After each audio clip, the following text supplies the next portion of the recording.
afternoon, Mets fans, and welcome to the opening day edition of Drivin with Mr. Met. I am Mr. Met, and game number 1 of the 2017 season is in the books, and the Mets put it in the books with a 6-0 victory over the Atlanta Braves. So a big 6-0 victory to start the season, and the Mets continue their opening day dominance with another great performance from none other than Noah Syndergaard. Syndergaard was terrific today. He threw 6 innings. I think he had 8 strikeouts, if I'm not mistaken. Left early for sort of precautionary reasons. There was a blister developing on his middle finger, and so he came out of the game after 6. He could have gone more as far as his pitches were concerned. He was very economical with his pitches. He pitched a really, really good game. He looked really good. He got out of a couple of tough jams today. So Noah looked like he was in mid-season form. He hit 98 on the gun a couple of times today. So and he sprinkled in a really devastating-looking slider, which was a beautiful thing to watch. So on the offensive side of the ball, Asdrubal Cabrera had probably the best game out of anyone, going 3 for 4. He had 3 hits. No RBIs. The RBIs today go to Lucas Duda. He had a 3-run double. Pretty much put the nail in the coffin for the Braves after the bullpen sort of melted down.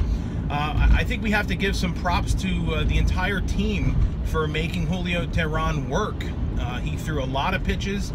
He was at 60 pitches in the beginning of the 4th inning. And, you know, that's the key to get to these other teams' bullpens. And the Mets did that today. They did it very well. So Duda had a nice game offensively. Cabrera had a nice game offensively. Reyes had an interesting game.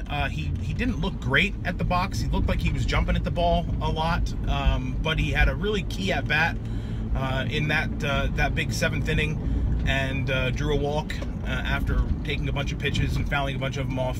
And someone who reared his head with the Mets last year, Eric O'Flaherty, was key to this win for the Mets. He was miserable out of the Braves bullpen.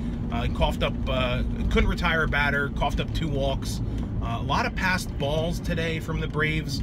So the Mets get sort of gifted a 6-0 win. Not the prettiest win, but as I like to say, a win is a win is a win. Cespedes hit a couple of balls really well. Not quite home run distance, but both of them went to the warning track in left field, left center field. Wilmer Flores trucking around the bases to score the first run of the game. Interesting slide by Wilmo. I was sort of having some flashbacks to Tim Tuffle as the third base coach when Sherlock sent Wilmer, and I'm like, oh God, hold him up, and then it was a close play, and of course it had to be Ender Inciarte, who I think is going to be a new Met killer. I think we're going to hear a lot about him. He's going to be a pesky guy that we're going to have to deal with. Another Met killer reared his head today. Didn't do any damage, but hit the ball very well. And that, of course, was Freddie Freeman, a.k.a. Buzz from Home Alone. Freeman had a nice game, but it didn't hurt us in the end. Again, the Mets take a 6-0 win. I didn't get to hear any of the post-game stuff today, but I did watch the game. And again, I think the Mets look really good. So 1-0 is the record right now. Off game tomorrow, which, as Gary Cohen mentioned during the broadcast, is a good thing because rain is in the forecast in New York. So no game tomorrow, and we'll pick back up on Wednesday night with Jacob deGrom facing everyone's favorite portly pitcher, the ageless wonder, Bartolo Colon. So until probably sometime on Thursday, I will be back with you with a video on Thursday to follow up from Wednesday's game. And until that time, thanks for listening, thanks for watching, and as always, let's go Mets.